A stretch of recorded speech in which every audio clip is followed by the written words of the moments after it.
Hey guys and girls, Ken here from OKportugal. Hello. Now today is a slightly different episode. We are checking out a property in a place called Rosmaninhal.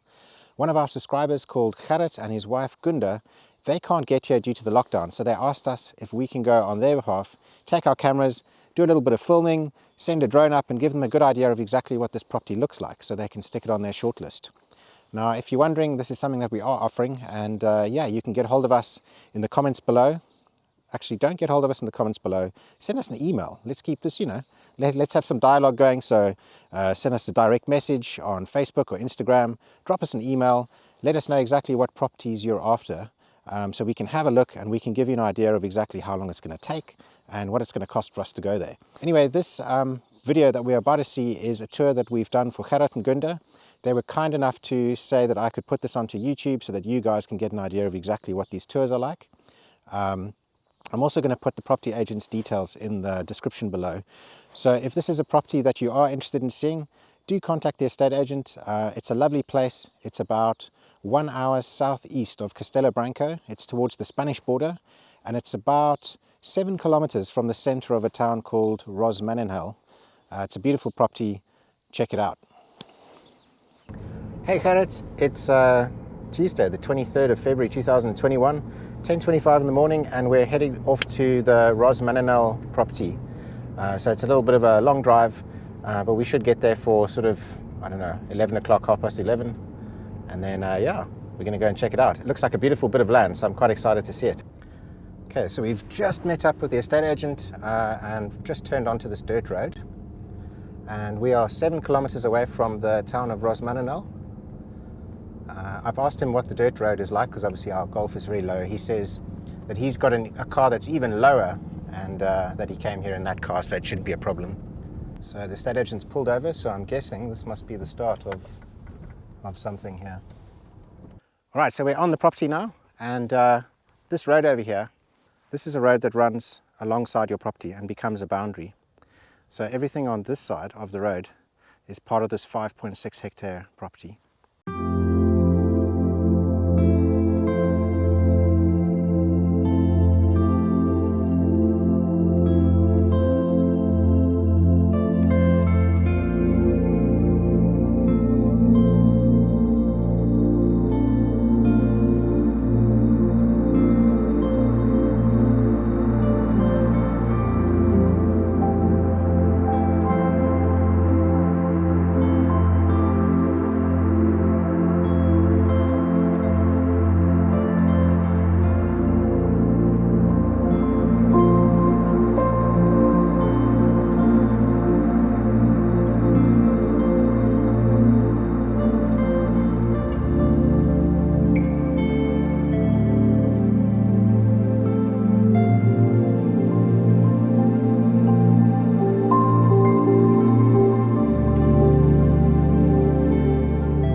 Behind these brambles over here is a schist wall, like a schist wall, and it runs all the way along there and denotes the other boundaries. So we've got The boundary is the road, and now we have this wall. There's another road going off in this direction.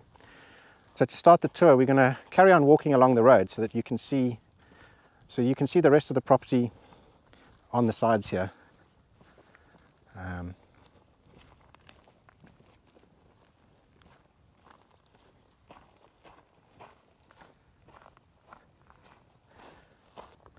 Right, so we've got like a little river over here, and there's something that I just wanted to point out on these rivers, which I found out from another estate agent who sold us our place, is that there's a certain type of plant that only grows where there's water all year round, and generally where there's springs, and it's this plant here.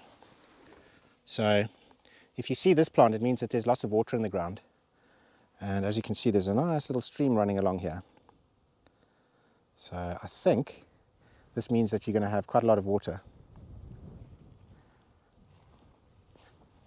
Okay, so we're just going to go back up onto the road quick.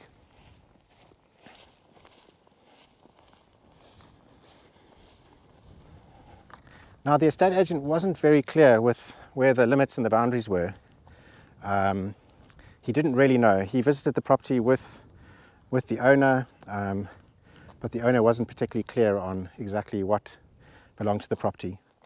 But what he was saying is the most logical thing is it's from that gist wall, and it runs all the way down in that direction.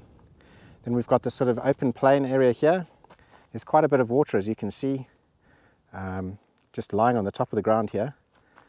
And the property then has like a mound in the middle.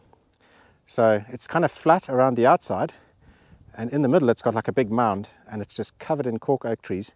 He said that there's about 100 mature cork oaks. So yeah, let's go and have a look.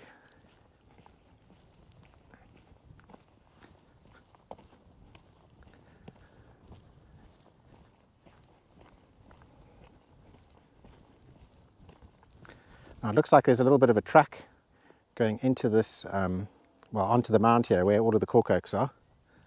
What I want to do, just so that you can understand the land better, is I want to walk around the outer perimeter, and then we're going to point out the features like the different wells and all of the water points and where the ruins are. You can see the schist rocks. Obviously they're not maintained very well, so they could do with a little bit of touching up.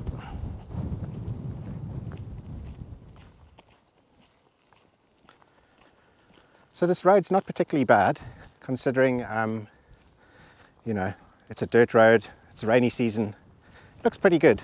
Yeah, that could be down to the fact that there's not much traffic on it, but yeah, it wasn't a problem getting here in our Golf.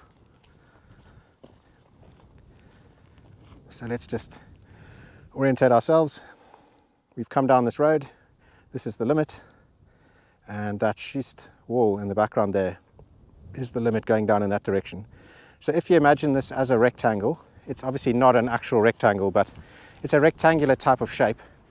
Those are that's like the corner piece. So let's go up to this corner piece over here and see where the rest of it is.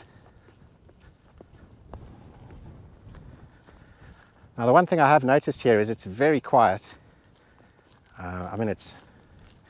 It's lovely. There's lots of birds. We've seen like partridges. I think they were partridges.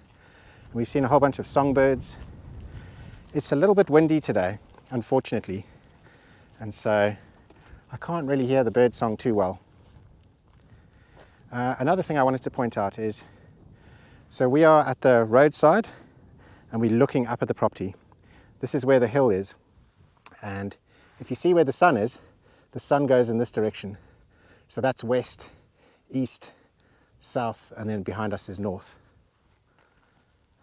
If you wanted a south-facing house, the house would be pointing in the other direction.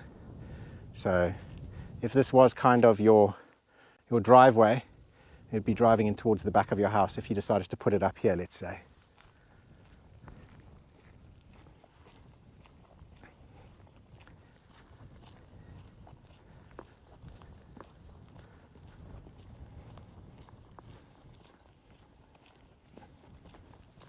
So we've got some more of these plants that only grow where there's lots of water.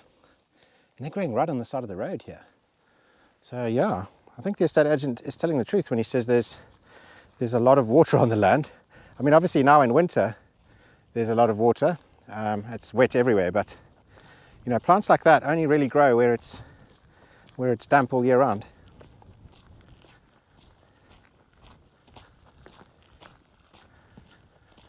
Okay, so this is where we've pulled the golf over. The ground starts to become very soggy here. But what I'm going to do is I'm going to walk over to this line over here. So where these brambles are and up in a line here are concrete posts. And supposedly those denote the border. So let's just head on down to those quickly. And then you can see exactly where your borders are. This is almost like marshland here. It's very soggy. Let's see, hopefully I don't get stuck in here. I think I'll go through this side.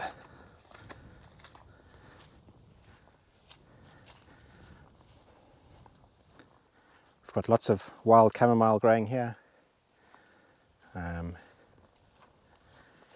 And yeah, so these concrete posts run all the way up and they basically go in a straight line all the way to the corner of the property.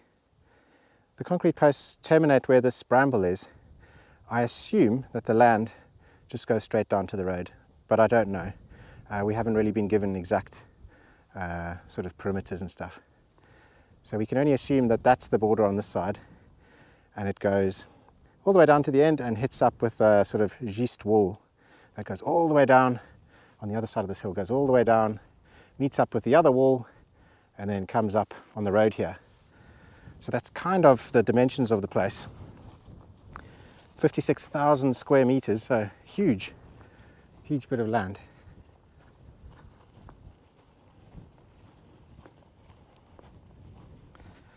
You can see evidence of a javali or the wild pig. I mean, a piece of land like this would be ideal for them, you know. It's nice and empty and they're pretty safe out here. We did notice a lot of shotgun cartridges, old ones. So you definitely have hunters coming through here. The issue, I think, is without fencing, hunters can just walk through. So, yeah, it's a bit of a problem. Now, just to show you where the concrete posts are. So that's kind of the border. Where these olive trees are here, not this one that's closest to us, but then the next line, that sort of looks like the border, running all the way down to the end there.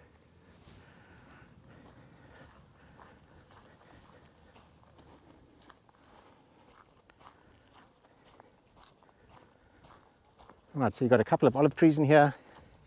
The really interesting part is obviously what's on this mound here. All of these cork oak trees, they're absolutely beautiful, but we will get to those in a bit. So now we're going through a lovely little meadow with some beautiful yellow flowers, lots of bees. There is something I want to point out as well. Obviously this is not farmland, so there's lots of grit and stones. What is this? It's almost like quartz. So yeah, it's going to be, you're going to have to do a little bit of work to turn this into pasture if you want to grow crops and things. But you know, I'm sure, you know, it'll turn into a good field over time.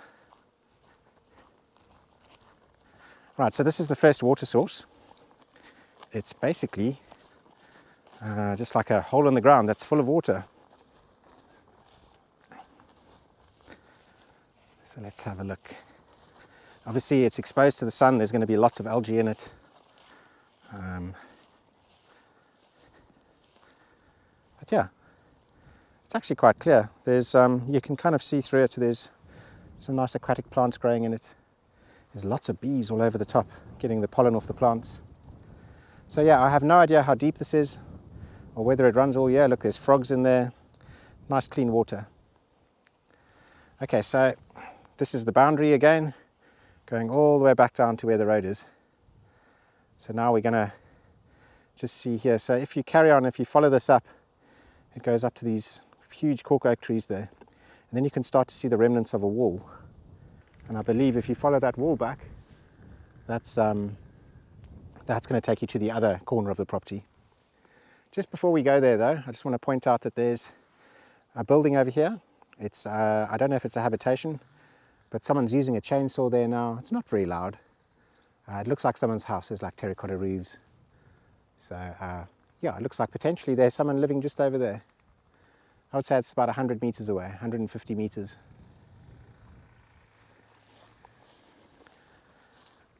Right, so there's a little stream here.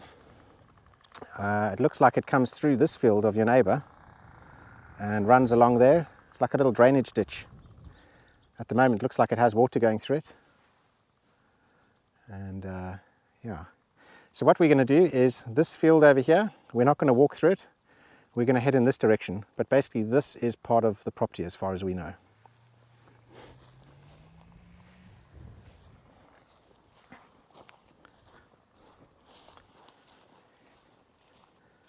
Ah, okay. On the right here, there's another piece of water. So that's the second little dam, you could say, a little pond. Again, this one's full of aquatic plants with little white flowers. Oh, there's actually tadpoles in there. I can see tadpoles down at the bottom. Just in there, a whole bunch of them. So you know that this water is quite clean if there's aquatic life living in it. The plants are doing quite well. Nice. Okay, so now we're going to head on straight in this direction with the property boundary there. And in front you can see there's some sheep fencing and some poles, and that goes around a well. So we've got two sort of ponds, and now this is the first well.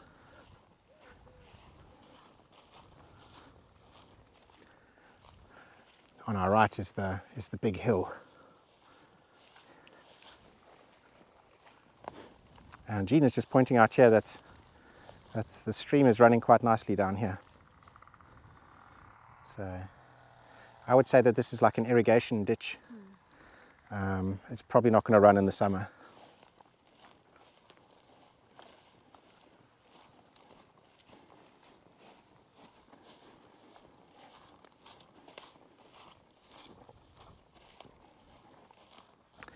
It's very boggy and marshy here at the moment.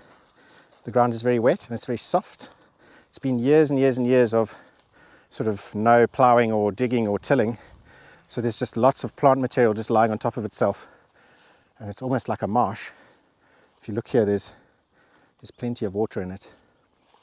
So we're going to avoid that. Yeah, there's lots of water.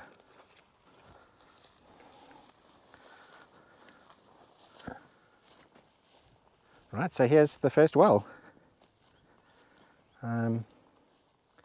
It's got a very thick plant topping on it. I imagine with that, the water underneath will probably be quite good because obviously sunlight can't get through. And yes, there's a snake. So just in the corner here, there's a snake. I don't know if you can see him. I'll try and see if I can zoom in for you guys. Unfortunately, GoPros don't have a zoom. But yeah, it's a beautiful water snake. Just sunning himself there. Gina's just had a look in those brambles to see if there's another well. Oh no, she says there's not. Okay, so let's carry on. So this is the perimeter. Worth noting there's a whole bunch of olive trees, and you can see the size of Gina next to them. So there's tons of olive trees in this section. The section that we just came from as well, with the flowers and the two ponds, also full of olives. So yeah, let's carry on. What's that, a fig? Okay, yeah, see, Gina says there's a big old fig tree there. So we are guessing, from what we are told, that the brambles, that's the perimeter.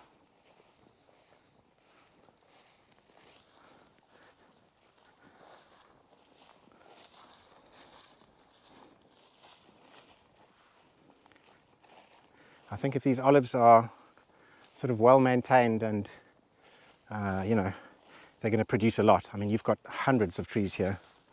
You're going to have a lot of oil, like multiple tons of olives.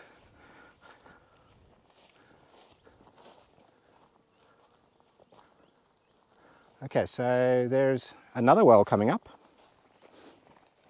in another whole field. Wait, let's first go to this one. So there's one down here on the left, and there's another. Oh no, those are ruins. Okay, so we'll get to those in a second. So let's go down and find the wells first.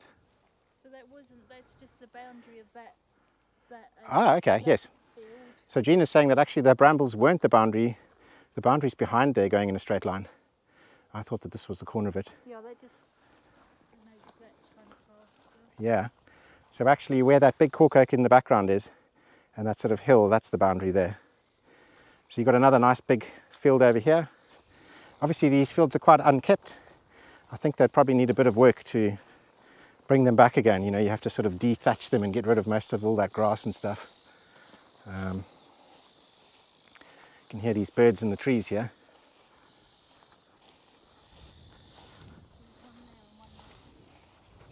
Okay. So there is a well to our left. It's actually, we're not sure if it's a well or if it's just a pond. Got a little stream running down here. This is that irrigation ditch. And when you go over, it's got this pond over here. All quite pretty. Again, we don't know if this runs in summer, if it's dry, or what the story is. Obviously it looks like it's full of water now. Very pretty. So now you can see the perimeter there, and now you can see the schist wool. That's the schist wool that runs all the way back to the entrance. So now we're sort of in the opposite corner. I'll just show you what that looks like from here. Obviously this is a very large piece of land. So that's the one corner. The other corner is the entrance where we first started the video. The other corner is where we parked the car, all the way back there. And the other corner is in that direction. So those are like the four sort of corners of the land. Now we have another well here. So this is well number 2, I believe. And it seems a lot smaller. It's going to need a lot of cleaning out. Obviously this time of year you can't even attempt that, but in the drier times of year you can come and cut this all back and scoop all this stuff out. So we're going to continue along here. There's a whole bunch of birds and stuff. Now we don't really know, because usually when you see a whole bunch of brambles like this, there's possibly a lot of water in here, but we can't really see from here. I think the stream was running through, the irrigation ditch was running through. Yeah, so potentially there's the irrigation ditch going through there.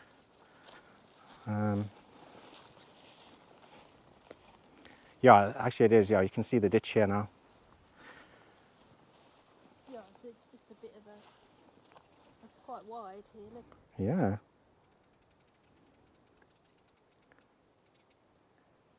Very nice. Okay, so in front there's another well. Let me cross. Oh. So this well is also just covered in a very thick layer of sort of algae, but I think underneath you'll probably find it's quite clear because the sun can't penetrate. It's very high up, but again I don't know how high it's going to be in summer. And then just behind, that's the wall again. So instead of going all the way to the corner, we're going to sort of walk inland a little bit and try and go back to where we came from.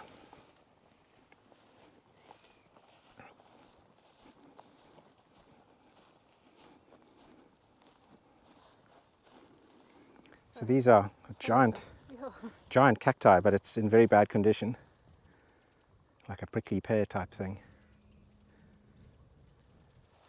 And just a whole bunch more olive trees, loads of them. You've got literally hundreds. But well looked after. Yeah, not badly looked after. I mean, this is, I would say they probably haven't been trimmed in about 2 years or 3 years, but definitely not more than that, otherwise they really start to go bushy. So they've been looked after pretty well. All right, so now we've got another well. Oh wait, we've got another well in this direction first of all. So is that the 3rd well now? Yeah, that's no, this is the 4th well. that's going to be the 4th well. Yeah. 3 for 3. So we had 3 wells, and now this is a 4th one.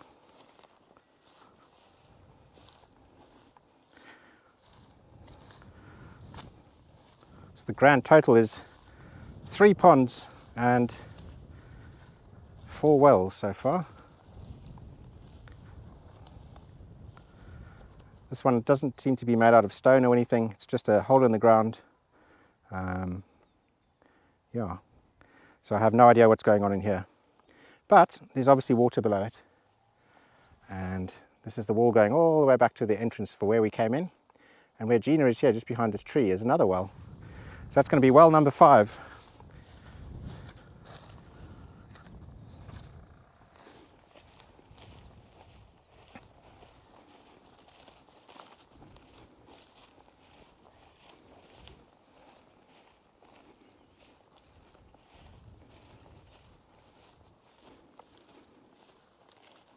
Now this well is, like, the water looks quite good.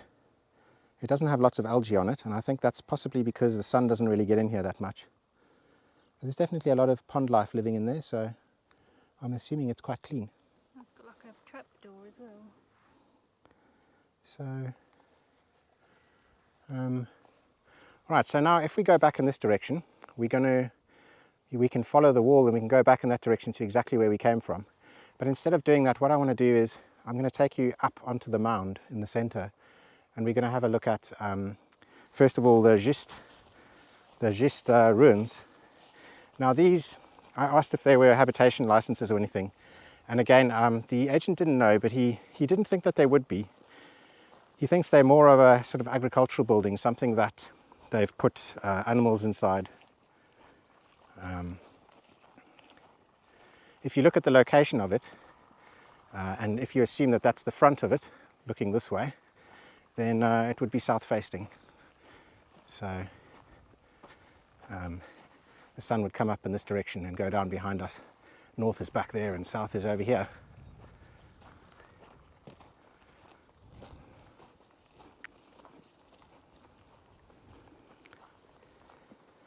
So these are very much ruins.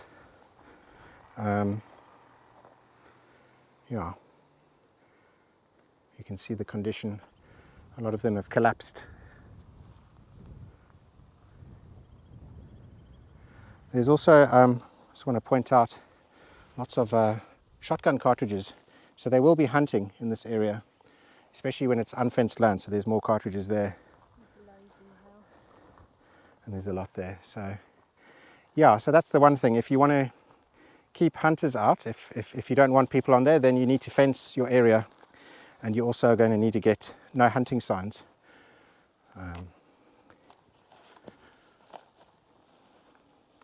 But yeah, this is the condition of these ruins here. I don't think this was ever a real sort of habitation for anyone. This is just like an agricultural building.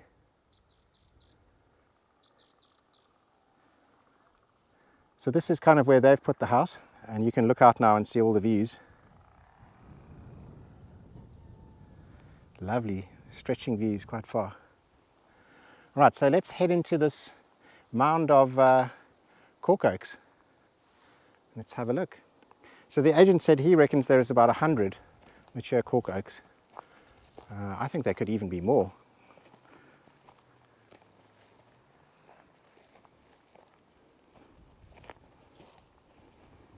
I'm not sure what the price is that you get for the cork, but I don't even know, I think it's every 10 years or something, you can basically get the cork cut off, and it's worth quite a bit of money.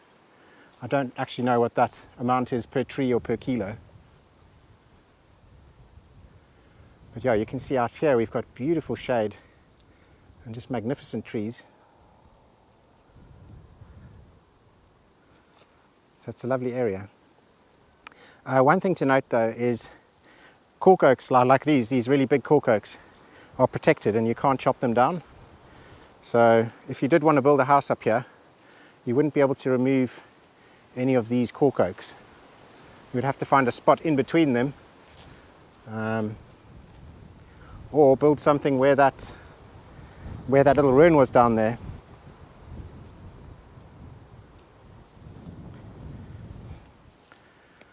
Quite dusty on this mound, but not in the valley. Yeah.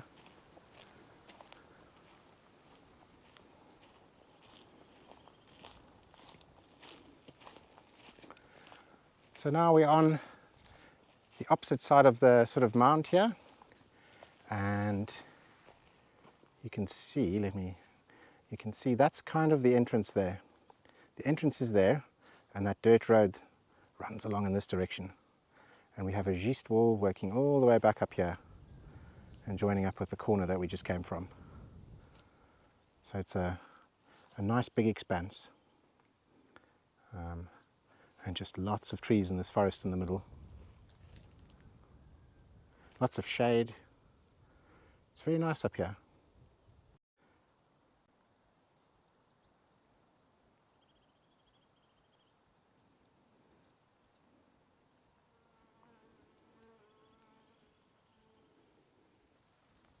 So it's very beautiful here.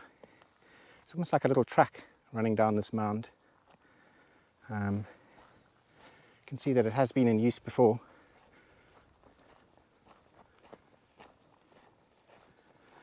So just to orientate ourselves, we're sort of on top of the mound with all of the cork oaks, and that corner over there is where we started the video and we came in. The dirt track runs along this way. So we're going to head up in this direction to go to where our car is parked, and we're also going to see some of the views from up here.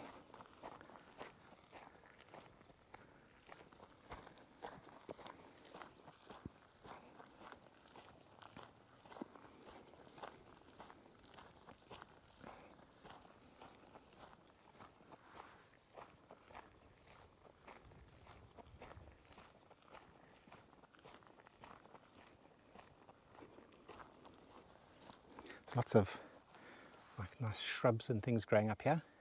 I don't even know the names of these plants, but they almost look like herbs. I did see quite a bit of lavender around. Oh, look at these ones. Beautiful little white flowers on them.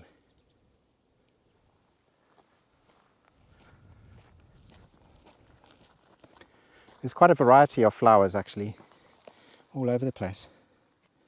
That beautiful little purple one.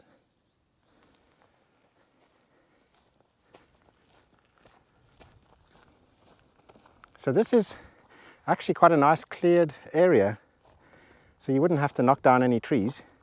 There's a bit of a track coming up here. I think the track goes down there, even in the direction that Gina's going. And so potentially this could be a building spot, bearing in mind that the sun goes this way across the sky, so you'd want the front in that direction. And yeah, and then looking around at the views, you got beautiful views. I think the only building that you can see from up here is all the way down there, and that's like a barn or something, like a farming building. Lovely.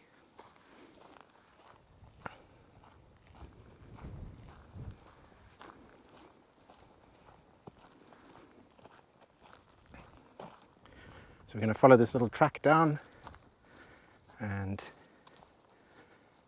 see, I think Gina's along it. She's all the way at the bottom there.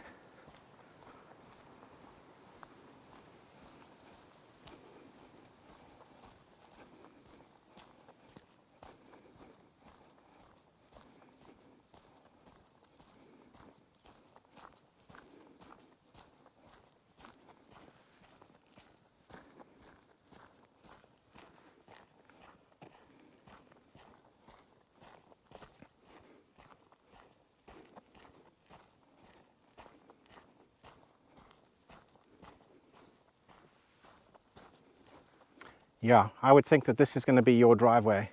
So this is the road, your perimeter road, and I think this is the driveway coming up the property. So you drive all the way up here and you get up to that clearing on top of the hill. And that's a good spot. I don't really know how many meters high up it is, but I'm assuming that it's going to take quite a lot to pump water up there from your wells, because it is pretty high.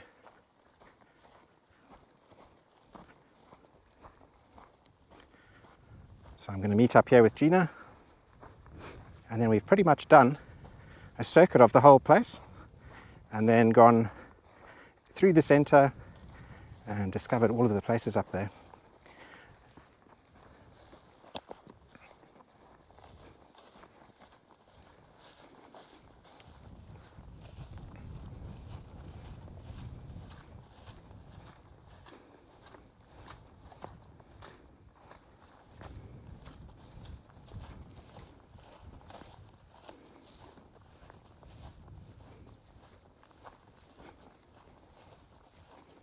You can see there's some wild pigs have been, putting their noses where they don't belong all the way along the road here. They haven't caused too much damage. So yeah, that's pretty much it. And we came in on this side here. We walked all the way along here. We walked all the way across there. We walked all the way around to the back, saw all of the wells. And then we came up and through this mound on the top here. We saw the ruins. And then we discovered that there's actually a little driveway road coming down here that joins up with the road here. There's a nice clearing there where you could potentially put a house down. Big skies, big views. It's a pretty place. The last thing I wanted to add on here was that we've got 4G access. We've got full bars of 4G access. So yeah, even though we're in like a little bit of a dip here, it's really good internet access. There is a little bit of eucalyptus behind me here, but the distance between this eucalyptus and obviously where you would be staying on your farm, it's quite a big gap. And also worth noting is that cork oaks don't burn very well, so in fires they're actually quite fire resistant. The land's quite well kept all the way around here. There's not much to burn at all, so in terms of fire hazard, I would say it's a relatively safe property, this one. So we're just leaving the property now. It's huge. 5.6 hectares, it's massive. It's got loads of trees, loads of olives. I mean, you saw it all in the video. It's a really beautiful plot. It's got amazing stretching views going all over the hillside. It's private or private feeling. There is a house, as I said, about 150 meters away. And when I took the drone up, I could see that it actually had a swimming pool. It looked like it had a blue swimming pool or something there. So I think someone is living close by. So, I would say that this property is definitely worth having a look at, but first check out the legality of whether or not you ever are going to be able to build there. If you can't build there, there obviously is no point. If you can build there, there's a really nice spot on top of that hill. You saw that flat section. It's like a little bit of a clearing, and from up there, great views, beautiful shade from the trees, and yeah, it's a stunning place. Also worth noting that the area around is quite clean. And what I mean by that is for like fires and stuff. There's not lots of eucalyptus and pine anywhere close by. And the plot, or this plot itself, there's nothing really on there that burns. Cork oaks aren't something that really burns very well. So in fires, they're quite fire resistant. Olive trees can burn, but there's nothing on your farm that's going to cause a massive fire hazard or anything like that. So that's quite nice to know. There's lots of water right now. We're in winter, who knows what happens in summer. But I would imagine that if you had a problem with one of the wells going dry, that you could just potentially get it dug deeper. And the deeper you go, the more water you're going to have access to. So yeah, I would say it's an interesting one. Check out whether or not you can actually build on there. Make sure of that first, and then I would go and pay it a visit. It's beautiful views, perhaps a little bit remote. We didn't actually even see the town of Rosmaninhal because we were like 7 kilometers away. So that's not really a close town, if you ask me. So yeah, potentially, you're going to want to get yourself a vehicle that can go over those dirt roads quickly. Not like us in our Golf, where you've had to sort of crawl along the track and miss all the potholes. If you get yourself a 2x4 or a 4x4, you can go thundering along there, and you could probably be in town quite quick. So, yeah. And yes, worth mentioning as well is we're driving back to Castelo Branco, and you're about 1 hour away from Castelo Branco. Obviously there you're going to have big shopping centres and everything that you need to buy things. And then about another half an hour on from that, you're going to get to Fundau. So yeah, not too bad in terms of links to things, but worth mentioning just in case you want something a little bit closer than that. Anyway, thanks for watching. I hope you enjoyed this one. It was a very interesting property to walk around, and we'll see you soon. Ciao.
Thank